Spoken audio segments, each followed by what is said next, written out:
Welcome to the Memorizing Tarot Cards podcast, your 3-minute lessons to learn and memorize each card using symbolism. I use the Rider Waite Tarot, if you prefer to listen and watch with your own cards.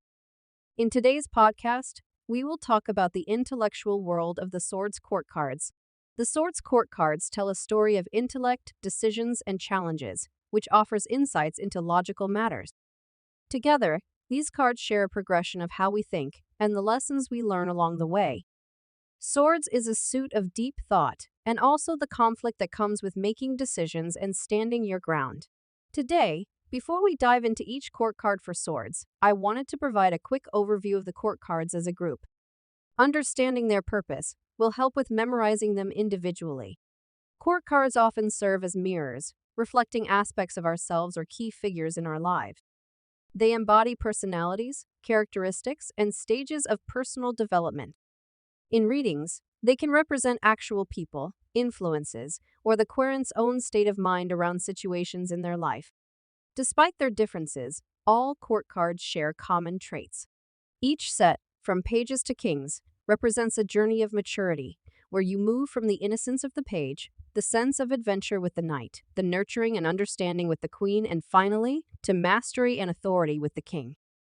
The cards may imply masculine or feminine, but they are in fact gender neutral. Maturity may also imply age, but in reality, the court cards are talking about maturity within a journey in their lives, not their age.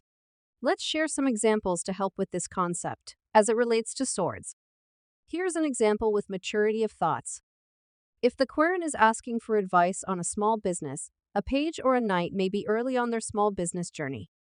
The page, as already stated, has innocence, and the knight is on a new adventure.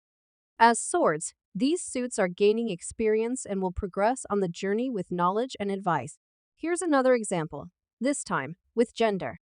If I'm a person who is seeking knowledge and wisdom, those are traits that we typically see with the queen, even though all genders are knowledgeable.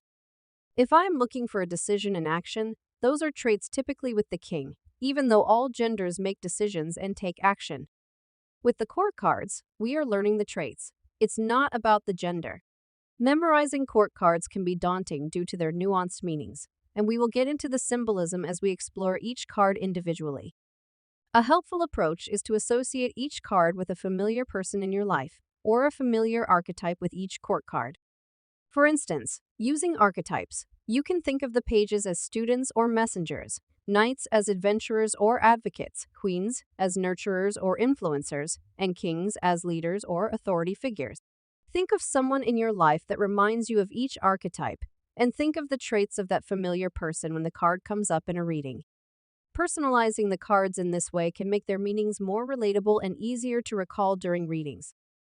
Memorizing the cards takes repetition and practice. As you listen to these 3-minute lessons, you will have consistent reminders of symbolism that apply across different cards. In the next few episodes, we will explore the court cards individually. Thank you for listening. Join us for more 3-minute lessons to memorize more cards.